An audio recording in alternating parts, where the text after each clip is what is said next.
Thanks, Brian. I appreciate it. I really appreciate everybody coming today. It's a big day for us, and probably the reason it's a big day is because we just got a big practice day out of the way, and now getting ready to go back this afternoon with the walkthroughs, and as we continue to prepare for what we hope is even going to be bigger and better things for the Raging Cajuns.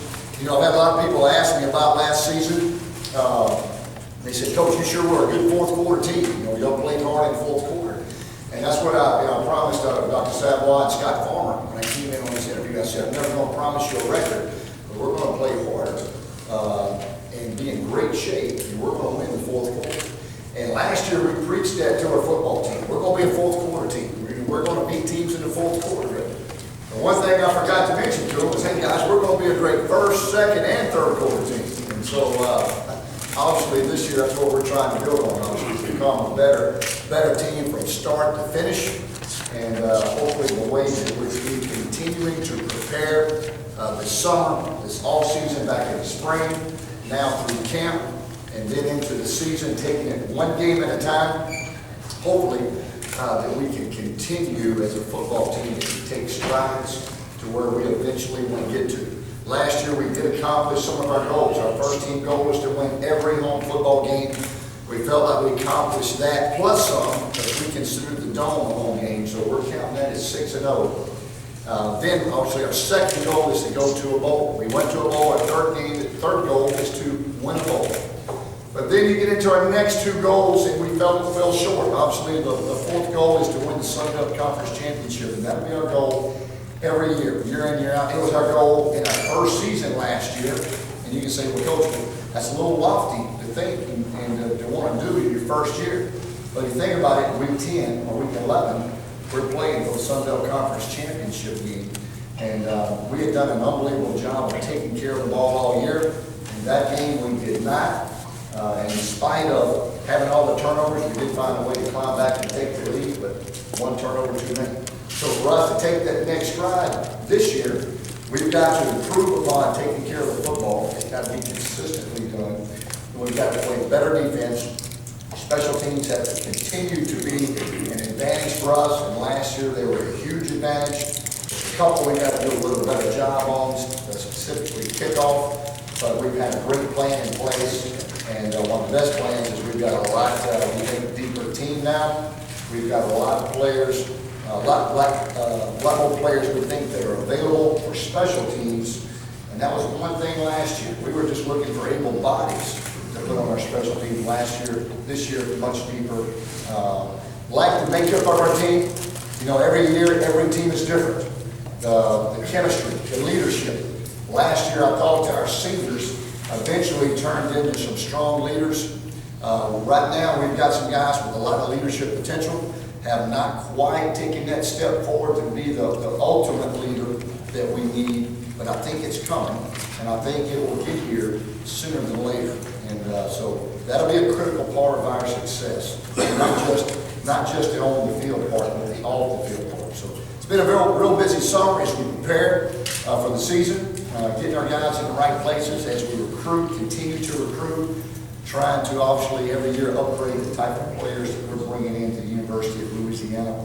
And we think that we brought in some really good players this year, and we're going to play probably quite a few freshmen. We're going to have impact in this season. So we're excited to get started. We've got a great schedule. We've got, I think, one of the best home schedules that we've had in a long time. Obviously, three of the other top teams that finished last year in the conference are all coming to Cajun Field. Tulane, another in-state university, is coming to Cajun Field. And so we have, I think, a great home schedule.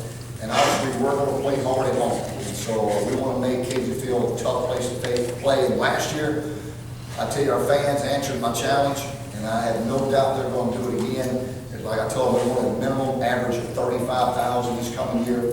And I'll be disappointed if we don't do that. So the way our fans are stepping up, we will get that. And so with our fans, with our students, with our football team, we're absolutely going to make Cajun Field a tough place to come into. So we're excited about this season. Two more big non-conference road games. Obviously going to Florida and Oklahoma State. Looking forward to both of those games. as we continue to each year trying to develop our football team to where we can get more national recognition. And with success comes more national recognition. Another thing too that we're excited about is right now, if I'm not mistaken, 8, right at maybe even 9 in the next couple of days, 9 possible ESPN televised games. 2 of those will be on a Tuesday night, where we'll be the only televised game in the country on Tuesday night. Great exposure for our university, great exposure for Lafayette, great exposure for our football program, great exposure for our conference. So very excited about that. Also, one last thing, I know Mr. Carl Benson is here. One thing I would like to say too is, you look at the Sun Belt Conference, and I went back and I had one of my graduate assistants pull up a head-to-head win-loss record with other conferences. I'm telling you, you look at how we fared against Conference USA. We won more games than they did when we went head-to-head. We beat our conference, beat the Big Ten. Our conference beat the Big East. Our conference, defeated teams in the Conference USA. Won and lost some, but we defeated all those conferences at one point last year. Sun Belt Conference is an outstanding football conference. One of the reasons is because it's in the Southeast United States, where football is the most important in this region of the country. And to me, that's another prime example of why our conference is so strong year in, year out. And you see the type of crowds, the type of environments that our programs are putting in across our conference. Last year for us to average 30,000, right at 30,000 for every home football game, probably right outside the SEC, was probably tops in the Southeast, bar none. I don't think there's anybody else around this region that probably got close to right at 30,000. And then leading the NCAA with an average increase, I think 14, 15,000 was pretty strong too. So we're excited about that. We're excited about our fans. And we're excited to get this season started as we continue to evolve as a program and hopefully take this program to another level and continue to improve. So with that, I'll open up to any questions. Coach, you mentioned evolving as a program. One aspect of that is to not only do what you did last year, but do it 5, 6 years in a row and get into maybe where that's a pattern and an expectation. What do you see from this year's team that indicates to you that they're not willing to rest on the laurels from last year, that they are willing to move forward? Well, one thing I told you, there's one thing to have a good season, and that's kind of a little bit of respect. And I think obviously you can see the voting as we were voted. I think third in one poll in the Sun Belt, second in another poll to finish in the Sun Belt. I think that just goes to show you how much progress we made in 1 year, garnering respect. But for us to be nationally respected and take that to another level, we're going to have to be a consistent winner, year in, year out. Bowl wins each year. Go into a bowl. We've got to be consistent in those type of things. And our team, I think they realized they made a little progress. They got a little crack in the door, but we still got a lot of work to do. And we're taking it one day at a time. Our program's taking it one day at a time. Speaking of evolving the offense, you lose a piece like Darius Green. How has the identity of the offense changed in this week, and how do you see it maybe fitting more kind of your ideal offense from when you initially came? Well, I tell you, I would love to have Darius Green back. I tell you, I don't know if we'll ever replace him. Very talented young man, but the thing that we have this year is we don't have one unbelievable All-American and they get drafted in the 3rd round. What we do have is 3 very talented tight ends, more depth, and all 3 of those guys, although they might not be quite as dynamic in the passing game as Darius, they're probably all 3 as good or better at the point of attack in the run game. So we give a little bit, take a little bit, but we do have a lot of depth. I think we'll be fine in that position. As a matter of fact, that's one of our least concerned because while the receivers are all back, all the receivers are back. So obviously we'll always fit our offense based on our personnel and make adjustments accordingly.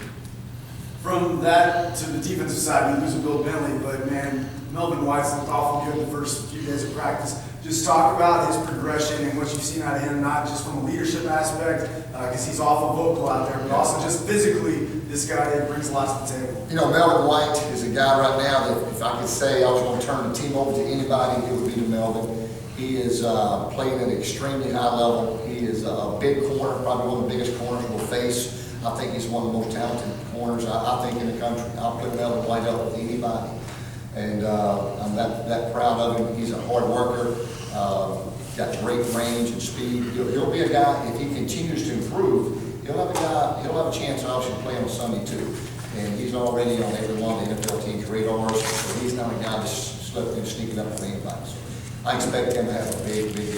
Mark, Brett there, I mean, he had a magical year last year. How much is his confidence, going into this season than last year? Well, I think for a kicker, I think the number one thing that gives a kicker confidence is each year if you have your snapper and holder back, they get real accustomed to the same holder, the same snapper. And so he does have his holder back, Brady Thomas, and his snappers are back. So I think that's going to add as much comfort and confidence to himself as, just as being a returner, as being a senior. And we'll obviously, hopefully be able to lean on him again. If games come down to the wire, I'm pretty confident that he'll come through, because he is a clutch kid. He's a competitor, and I tell you, he's just one of our all-season warriors too. He's been outstanding. Coach, your personal change from a year ago at this point to now, kind of how do you view this season coming up, as opposed to, you have a year under your belt kind of thing? Well, I think this season expectations, throughout the country and throughout the state, throughout Lafayette are way higher for our program.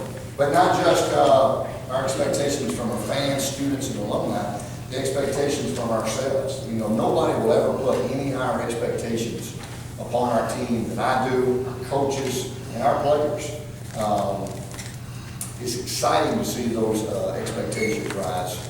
Because when you start having expectations, you now know that people are starting to believe in you. They're excited about your program.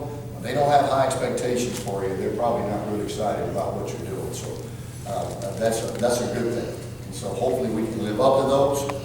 There'll be challenges every year. There's challenges. How we face those challenges, whether it's down by 14 or up by 14 or whatever the challenge might be throughout the year, you're always facing challenges. We'll see how this team responds. Coach, here on Media Day, last year you did it. I'm curious what kind of a challenge you're going to have for Cajun fans. They responded last year. They did. A couple things, I mentioned one a while ago, is, we averaged right at 30,000 last year.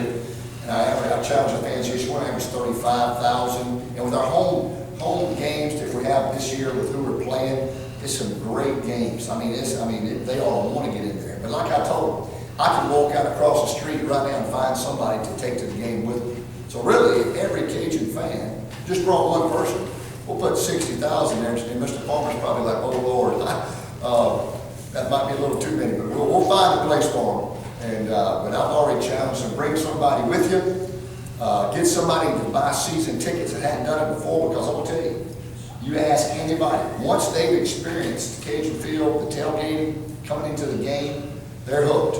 And so our challenge is just get new fans in, they'll never leave.